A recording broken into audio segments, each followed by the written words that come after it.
Voice of Couture, bridging heritage and headlines. Namaskaram. This is Radhakrishnan Couture with Voice of Couture, bridging heritage and headlines.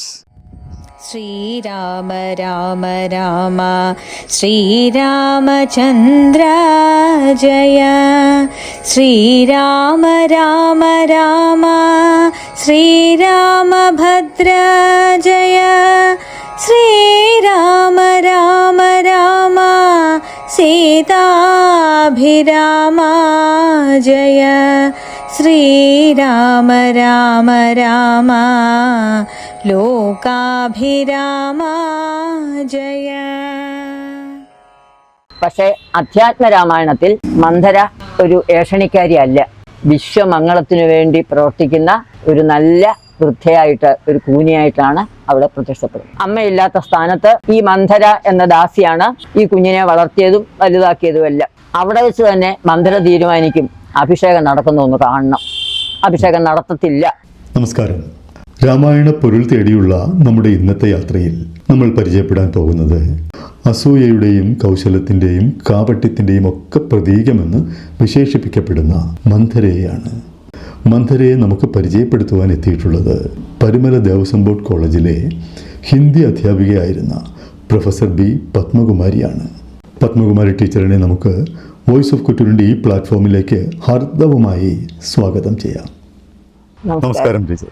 രാമായണത്തിലെ മന്ധര എല്ലാവർക്കും ഒരു aversion ഉണ്ടാക്കുന്ന ഒരു ക്യാരക്ടറാണ്. അതെ, ഒരു ഏഷണിക്കാരിയാണ്. കുശുമ്പും കുന്നായ്മയുടെ ഒക്കെ ഒരു പ്രതീകമാണ്. അപ്പം മന്ധരയെ കുറിച്ചാണ് നമ്മളുടെ വ്യൂവേഴ്സ് ഇന്ന് ടീച്ചറിൽ നിന്ന് കേൾക്കാൻ കാത്തിരിക്കുന്നത്. നമുക്ക് തുടങ്ങാം അല്ലേ? രാമായണത്തിൽ അയോധ്യാകാന്ഡത്തിൽ വളരെ കുറച്ച് സമയം മാത്രം പ്രത്യക്ഷപ്പെടുന്ന ഒരു കഥാപാത്രമാണ് മന്ധര. ഈ മന്ധര ഒരു രാജ്ഞിയല്ല, ഒരു യോദ്ധാവല്ല, ഒരു രാജകുമാരിയല്ല, വെറും ഒരു ദാസി, ഒരു കൂനിയാണ്, ഒരു വൃദ്ധയാണ്. പക്ഷേ ഈ മന്ധരയാണ് രാമായണത്തിന്റെ കഥ തിരിച്ചുവിടുന്നു.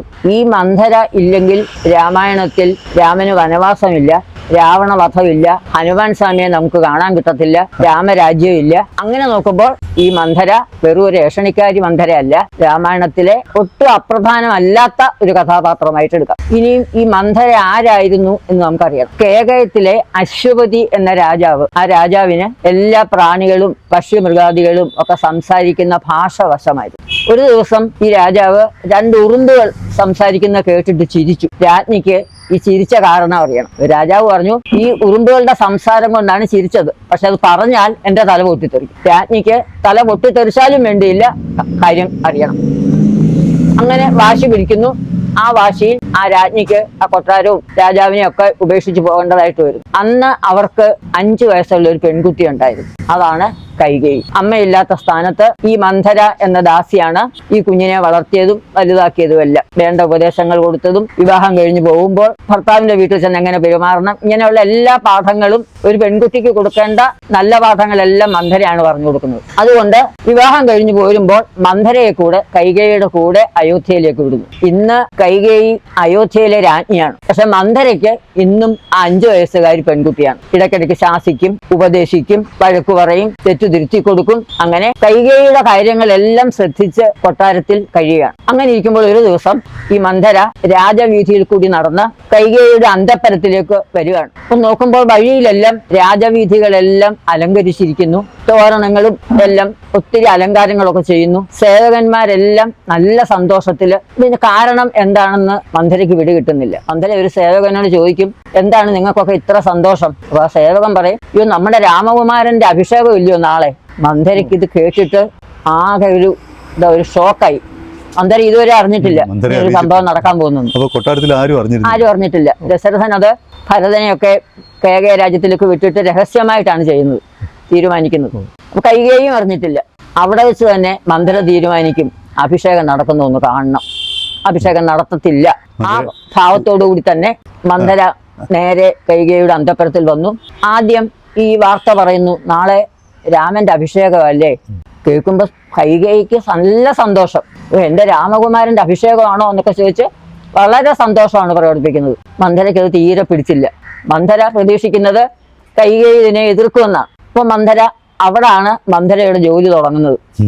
മന്ധര ഇങ്ങനെ വളരെ മനഃശാസ്ത്രപരമായ ഒരു സമീപനമാണ് ഈ കൈകേയിയുടെ മനസ്സൊന്ന് മാറ്റിയെടുക്കാൻ. ആദ്യം മന്ധര പറയും, നാളെ രാമൻ രാജാവാകും, സീത പട്ടമഹിഷിയാകും, കൗസല്യ രാജമാതാവാകും, നീയും ഭരതനും അവരുടെയൊക്കെ പരിചാരകരായിട്ട് ഇങ്ങനെ കഴിയാം. അത് കേട്ടിട്ടും കൈകേയിക്ക് വലിയ ഭാവവ്യത്യാസമൊന്നുമില്ല. അപ്പൊ അടുത്ത ഡോസ് കൊടുക്കും. ഇങ്ങനെ ഉറങ്ങിയൊക്കെ ഇവിടെ കഴിഞ്ഞോ?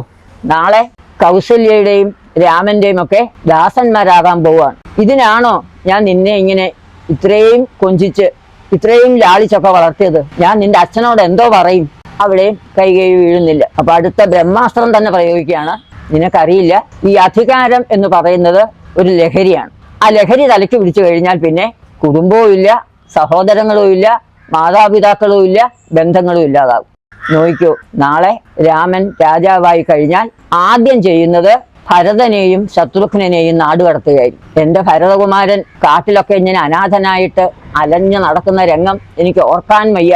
ഇത് കേൾക്കുമ്പോൾ കൈകേയിയുടെ മനസ്സിൽ ആ മാതൃഹൃദയം ഒന്ന് നൊമ്പരപ്പെടും. അപ്പൊ എന്റെ ഭരതൻ കാട്ടിൽ അലഞ്ഞു തിരിഞ്ഞ് നടക്കുന്നു, ആ ഒരു രംഗമാണ് കൈകേയിയുടെ മനസ്സിൽ വരുന്നത്. അവിടെ കൈകേയിക്ക് അല്പം ദേഷ്യം വരും, അല്പം കോപം വരും. അപ്പൊ നാളെ അഭിഷേകത്തിന് പോകാനുള്ള ആഭരണങ്ങളും പട്ടുസാരികളും ഒക്കെ എടുത്തോണ്ടിരിക്കുക. ഇത് കേട്ട് കഴിയുമ്പോൾ കൈകേയിയുടെ ഭാവം ആകെ മാറും. എന്നിട്ട് ഈ ആഭരണങ്ങളും പട്ടുസാരികളും ഒക്കെ വലിച്ചെറിഞ്ഞിട്ട് ഞാൻ എന്ത് ചെയ്യും എന്ന് ചോദിച്ചു. മന്ധരയ്ക്ക് നല്ല അവസരം കിട്ടി. മന്ധര പറഞ്ഞു, നീ ഒന്നും പേടിക്കണ്ട, അതിനുള്ള മാർഗമെല്ലാം എൻ്റെ കയ്യിലുണ്ട്. ഈ അഭിഷേകം നാളെ നടത്തത്തില്ല. അപ്പൊ അതിനെന്ത് ചെയ്യും എന്നായി കൈകേയിയുടെ ചോദ്യം. അതിനുള്ള മാർഗം ഞാൻ പറഞ്ഞുതരാം. നിനക്ക് പണ്ട് ദശരഥൻ 2 വരങ്ങൾ തരാമെന്ന് പറഞ്ഞു. ഇതുവരെ അത് മേടിച്ചിട്ടില്ലല്ലോ. ആ വരങ്ങൾ ഇപ്പൊ ചോദിക്കണം. കൈകേയി ആ വരങ്ങളെ മറന്നു കിടക്കുക. ഈ വരം കൊടുത്തത് ദേവാസുര യുദ്ധത്തിന്റെ പരിസമാപ്തിയിലാണ്. ശംബരാസുരൻ ദേവലോകം ആക്രമിക്കുമ്പോൾ ശംബരാസുരനെ നേരിടാൻ വേണ്ടി ഇന്ദ്രൻ ദശരഥന്റെ സഹായം ചോദിക്കും. ദശരഥൻ യുദ്ധത്തിന് പോകുമ്പോൾ കൂടെ ആ രഥം നിയന്ത്രിക്കാനായി കൊണ്ടുപോകുന്നത് അസാമാന്യ കരുത്തുള്ള ധൈര്യമുള്ള കൈകേയിയാണ്. അങ്ങനെ യുദ്ധം തുടങ്ങി. ആദ്യ ദിവസങ്ങളിൽ ദശരഥന്റെ ശരീരത്തിലൊക്കെ ഒത്തിരി മുറിവേൽക്കും. കൈകേയി അത് കൊണ്ടുപോയി ശുശ്രൂഷിച്ച് വീണ്ടും അദ്ദേഹത്തെ ആരോഗ്യവാനായി പോർക്കളത്തിലെത്തിക്കും. അങ്ങനെ ശംബരാസുരൻ വധിക്കപ്പെടും. ദശരഥൻ യുദ്ധത്തിൽ ജയിക്കും. ദശരഥനെ എല്ലാവരും അനുമോദിക്കും. അപ്പൊ ദശരഥന് തന്റെ പ്രാണൻ രക്ഷിച്ചത്, യുദ്ധത്തിൽ തന്നെ സഹായിച്ചത് കൈകേയിയാണല്ലോ. അതുകൊണ്ട് കൈകേയിയോടെ നിനക്ക് എന്ത് സമ്മാനമാണ് ഞാൻ തരുന്നത് എന്ന് ചോദിക്കും. അപ്പൊ കൈകേയി അന്നേരം സമ്മാനം ഒന്നും വേണ്ട, അതല്ല, ഞാൻ 2 വരങ്ങൾ തരാം. ഇപ്പോൾ വരങ്ങളൊന്നും വേണ്ട, ഞാൻ എന്തെങ്കിലും ചോദിക്കുന്ന സമയത്ത് എനിക്ക് ആ വരങ്ങൾ തന്നാൽ മതി. അന്ന് ഇതിൽ നിന്നും ഈ വാക്ക് മാറരുത്. രാജാവ് പറയും, എത്ര കഠിനമായ വരം നീ ചോദിച്ചാലും ഞാൻ നിനക്ക് തന്നിരിക്കും. അങ്ങനെ അവിടെ ഒരു വാക്ക്, 2 വരങ്ങൾ ഇപ്പോഴും കടം കിടക്കുകയാണ്. എന്തെല്ലാം ചെയ്യണം, എങ്ങനെയൊക്കെ ചെയ്യണമെന്നെല്ലാം മന്ധരയാണ് പറഞ്ഞു കൊടുക്കുന്നത്. നീ ഈ വേഷങ്ങളെല്ലാം വലിച്ചെറിഞ്ഞ്, ആഭരണങ്ങളെല്ലാം വലിച്ചെറിഞ്ഞ് ക്രോധാകാരത്തിൽ പോയി വീണുരുണ്ട് കരയണം. അപ്പോൾ ദശരഥൻ വരും. എന്താന്ന് ചോദിക്കുമ്പോൾ, പണ്ട് തരാമെന്ന് പറഞ്ഞ ആ വരങ്ങൾ എനിക്ക് ഇപ്പൊ തരണം. വരങ്ങൾ എന്താണെന്ന് ആദ്യം പറയരുത്. അതാണ് മന്ധരയുടെ ഒരു കൗശലം. വരങ്ങൾ തരാമെന്ന് വാക്ക് പറയിപ്പിക്കണം. വാക്ക് പറയിച്ച് കഴിയുമ്പോൾ വരങ്ങൾ എന്താണെന്ന് പറയണം. കൈകേയി അങ്ങനെയൊക്കെ തന്നെ ചെയ്തു. ദശരഥൻ രാജ്യകാര്യങ്ങളെല്ലാം ഒതുക്കിയിട്ട് രാമന്റെ അഭിഷേക വാർത്ത സന്തോഷമായിട്ട് പറയാൻ കൈകേയിയുടെ അടുത്തേക്ക് വരികയാണ്. അപ്പോഴാണ് കൈകേയിയുടെ ഈ രംഗം കാണുന്നത്. അവിടെ വരം ആവശ്യപ്പെടും. എന്ത് വരമാണേലും ഞാൻ തരാമെന്ന് രാജാവ് പറയുകയും ചെയ്യും. പിന്നീടാണ് വരങ്ങൾ എന്താണെന്ന് പറയുന്നത്. ഭരതനെ രാജാവാക്കണം. നാളെ രാമന്റെ അഭിഷേകത്തിന് വേണ്ടി ഒരുക്കിയിരിക്കുന്ന സംഭാരങ്ങളെല്ലാം ഭരതന്റെ അഭിഷേകത്തിന് വേണ്ടി ഉപയോഗിക്കാം. രണ്ടാമത്തേത്, രാമനെ 14 വർഷം വനവാസത്തിനും വിടണം. നേരത്തെ തന്നെ കൈകേയിക്ക് മന്ധര ഈ വരങ്ങളെ പറ്റി പറഞ്ഞു കേൾക്കുമ്പോൾ ഒരു സംശയം വന്നു. രാമനെ വനവാസത്തിന് വിടണോ എന്ന് ചോദിക്കുന്നുണ്ട്. അവിടെ മന്ധര അതിന്റെ നിയമവശങ്ങൾ പറഞ്ഞ് മനസ്സിലാക്കും. അതായത് ജ്യേഷ്ഠൻ നാട്ടിലുണ്ടെങ്കിൽ അനിയൻ ഒരിക്കലും രാജാവാകാനൊക്കത്തില്ല എന്ന് തന്നെയുമല്ല, 14 വർഷം രാമൻ വനവാസത്തിന് പോയിട്ട് വന്നാൽ പിന്നെ രാമന് രാജ്യത്തിൽ അവകാശമില്ലാതാകും. അതുകൊണ്ട് ഈ 2 വരങ്ങൾ ഇതുപോലെ നടപ്പാക്കണം എന്ന് മന്ധര ഉപദേശിച്ചിരുന്നു. കൈകേയി അഞ്ഞ് വാശി പിടിക്കും. ഈ 2 വരങ്ങൾ ഇതുപോലെ നടന്നേക്കത്തുള്ളൂ. രാജാവ് ആകെ പരിഭ്രമത്തിലായി, ആകെ വിഷണ്ണനായി. അദ്ദേഹത്തിന്റെ ഭാവമൊക്കെ കണ്ടപ്പോൾ കൈകേയിക്ക് തോന്നി, ഇത് നടക്കാതിരിക്കുവോ? അപ്പൊ കൈകേയി ശബ്ദം ഭീഷണിയുടെ രൂപത്തിലാക്കി. സൂര്യവംശത്തിലെ രാജാക്കന്മാരുടെ സത്യപരിപാലനത്തിന്റെ കഥകൾ സൂതന്മാർ പാടിക്കൊണ്ട് നടക്കുന്നു. നാളെ ഈ സൂതന്മാർ പാടുന്നത് ഒരു പക്ഷേ ദശരഥന്റെ സത്യലംഘനത്തിന്റെ കഥയായിരിക്കാം. അത് ദശരഥന് നല്ലപോലെ കുറിച്ചുകൊള്ളും. പിന്നെ പറയും, നാളെ രാമന്റെ അഭിഷേകം നടക്കുന്ന സമയത്ത് ഈ കൈകേയിയുടെ ആത്മത്യാഗവും നടന്നിരിക്കും. ആത്മഹത്യ എല്ലാവർക്കും ഒരു ഭീഷണിയാണല്ലോ. ഇതെല്ലാം കൂടെ കേട്ട് ദശരഥനാകെ തളർന്ന് ബോധശൂന്യനായി പോകും. ഒന്നും ചെയ്യാനൊക്കുന്നില്ല. കൈകേയിയുടെ കേണപേക്ഷിക്കും, ഭരതനെ രാജാവാക്കാം, രാമനെ വനത്തിൽ വിടണമെന്ന് മാത്രം പറയല്ലേ, ഒക്കത്തില്ല. ഈ 2 വരങ്ങളും ഇതുപോലെ നടപ്പിലാക്കി വെക്കും. അങ്ങനെ രാജാവ് ബോധശൂന്യനായി പോകും. പിറ്റേ ദിവസം രാമനെ വിളിക്കും. രാമൻ വരുമ്പോൾ കാര്യങ്ങളെല്ലാം അറിയും. താത നിയോഗം അനുസരിച്ച് കാട്ടിൽ പോകാൻ തയ്യാറാവുകയും ചെയ്യും. ഈ മന്ധരെ നമ്മൾ ഏഷണിക്കാരി മന്ധര എന്നാണ് അറിയുന്നത്. പക്ഷേ ഈ മന്ധരയുടെ കഥാസന്ദർഭങ്ങളിൽ നിന്നും നമുക്ക് പല പാഠങ്ങൾ പഠിക്കാനുണ്ട്. ഒന്നാമത്, നമ്മുടെ ഇന്നത്തെ കുടുംബ ജീവിതത്തിലും രാഷ്ട്രീയ ജീവിതത്തിലും സിനിമാ ജീവിതത്തിലും എല്ലാം മന്ധരയെ പോലുള്ള ഏഷണിക്കാരുടെ പ്രവർത്തനമുണ്ട്. നമ്മൾ ഓരോരുത്തരും അതിന് അറിഞ്ഞോ അറിയാതെയും ഇരയായിക്കൊണ്ടിരിക്കുകയുമാണ്. അപ്പൊ ഇങ്ങനെയുള്ള ആളുകളെ തിരിച്ചറിഞ്ഞ് എവരിൽ നിന്നും അകലം പാലിക്കണം. അതാണ് ആദ്യത്തെ തത്വം. പക്ഷെ രാമന്റെ കഥയിൽ അവിടെ രാമൻ വിട്ടുവീഴ്ച മനോഭാവമുള്ള ആളായിരുന്നു. രാമന്റെ വിട്ടുവീഴ്ചയിൽ സഹോദരന്മാരും സഹകരിച്ചു. അങ്ങനെ അവിടെ ഒരു കുടുംബഛിദ്രം ഉണ്ടാകാതെ കഴിഞ്ഞു. അതുപോലെ നമ്മുടെ ജീവിതത്തിലും കുടുംബത്തിലാണേലും സമൂഹത്തിലാണേലും ഒക്കെ ഐക്യമുണ്ടെങ്കിൽ ഈ ഏഷണിക്കാരുടെ വാക്ക് വില പോവില്ല. പിന്നൊരു കാര്യം ഉള്ളത് വാക്ക് കൊടുക്കുന്ന കാര്യമാണ്. നമ്മൾ ഒരാൾക്കൊരു വാക്ക് കൊടുത്താൽ അന്നേരം നടത്തിയിരിക്കണം, പിന്നത്തേക്ക് മാറ്റി വെക്കരുത്. ദശരഥൻ ഇത് പിന്നത്തേക്ക് മാറ്റി വെച്ച് പിന്നെ ചോദിക്കാം എന്ന് പറഞ്ഞ് സമ്മതിച്ചുകൊണ്ടാണല്ലോ ഇത്രയും അനർത്ഥങ്ങൾ ഇവിടെ ഉണ്ടായത്. കാലം മാറുന്നതനുസരിച്ച് മനുഷ്യന്റെ ചിന്താഗതിക്കൊക്കെ മാറ്റം വരും. ബാക്കി സാഹചര്യങ്ങൾക്കെല്ലാം മാറ്റം വരും. നമ്മൾ കഴിഞ്ഞ വർഷം ഒരാൾക്ക് ഒരു പവൻ കൊടുക്കാമെന്ന് പറഞ്ഞിരുന്നെങ്കിൽ ഇന്നത് കൊടുക്കാൻ നമുക്ക് എന്തൊരു ബുദ്ധിമുട്ടായി തീരും. അപ്പൊ അതുപോലെ വാക്ക് കൊടുക്കുന്നത് അന്നേരം തന്നെ നടത്തുന്ന വാക്കായിരിക്കണം, അന്നേരം തന്നെ നടത്തി കൊടുക്കണം എന്നുള്ള ഒരു പാഠവും ഈ മന്ധരയുടെ കഥയിൽ നിന്നും നമുക്ക് കിട്ടും. ഇനിയും ഈ മന്ധരയെ നമ്മൾ ഈ ഭാഗത്തെല്ലാം ഏഷണിക്കാരിയായിട്ട് കണ്ടു. പക്ഷേ അധ്യാത്മ രാമായണത്തിൽ മന്ധര ഒരു ഏഷണിക്കാരി അല്ല. രാമന്റെ ജന്മലക്ഷ്യം എന്ന് പറയുന്നത് രാവണവധമാണ്. അതിന് രാമൻ കാട്ടിൽ പോയേ പറ്റൂ. രാമൻ രാജാവായിട്ട് അയോധ്യയിൽ വാണാൽ മാത്രം ഈ രാവണവധം നടക്കില്ല.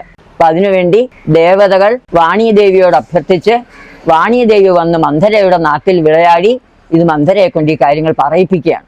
അവിടെ മന്ധരയുടെ വാക്കുകൾ അയോധ്യയുടെ നന്മയ്ക്ക് വേണ്ടിയും ലോകമംഗളത്തിനു വേണ്ടിയുമാണ് ഉപകരിക്കുന്നത്. അതുകൊണ്ട് അവിടെ മന്ധര ഒരേഷണിക്കാരിയല്ല, വിശ്വമംഗളത്തിനു വേണ്ടി പ്രവർത്തിക്കുന്ന ഒരു നല്ല വൃദ്ധയായിട്ട്, ഒരു കൂനിയായിട്ടാണ് അവിടെ പ്രത്യക്ഷപ്പെടുന്നത്. മന്ധരയുടെ മനസ്സിൽ വേറെ ഒന്നുമില്ല. ഭരതൻ കൈകേയി എവിടെ രണ്ടുപേരുടെ സന്തോഷമാണ് മന്ധരയുടെ സന്തോഷം. അത്ര ആ സ്വാർത്ഥതയാണ് മന്ധര ഇതെല്ലാം ചെയ്യിപ്പിക്കുന്നത്. രാമൻ രാജാവായി കഴിഞ്ഞാൽ എൻ്റെ ഭരതൻ ജോലിക്കാരനാകുമല്ലോ, പരിചാരകനാകുമല്ലോ എന്നുള്ള സങ്കടം, കൈകേയി ദാസിയാകുമല്ലോ എന്നുള്ള സങ്കടം. അപ്പൊ കൈകേയും ഭരതനും അവരുമായിട്ടാണ് മന്ധരയ്ക്ക് ബന്ധം. അവര് നല്ലതായിട്ട് ജീവിക്കണം, അത് മാത്രമാണ് മന്ധരയുടെ ലക്ഷ്യം. അതിനു വേണ്ടിയിട്ടാണ് മന്ധര ഇതെല്ലാം ഈ ഏഷണികളെല്ലാം പറയുന്നതും വളരെ നല്ല രീതിയിൽ തന്നെ കൈകേയെ പറഞ്ഞത് മനസ്സിലാക്കി കൈകേയുടെ മനസ്സ് മാറ്റിയെടുക്കുന്നത്. Okay teacher, thank you so much. വാണിടുക നാരദമെന്നുടെ നാവു തന്മേൽ വാണിമാതാവേ വർണ്ണവിഗ്രഹേ വേദാത്മികേ. വോയിസ് ഓഫ് കുട്ടൂരിൻ്റെ ഈ വീഡിയോ നിങ്ങൾക്ക് ഇഷ്ടപ്പെട്ട് കാണുമെന്ന് കരുതുന്നു. ഇനി മറ്റൊരു പുതിയ വീഡിയോയുമായി താമസിയാതെ തിരികെ എത്താം. This is Radhakrishnan Kuttoor signing off from voice of Kuttoor, bridging heritage and headlines. Thank you. Voice of Couture, bridging heritage and headlines.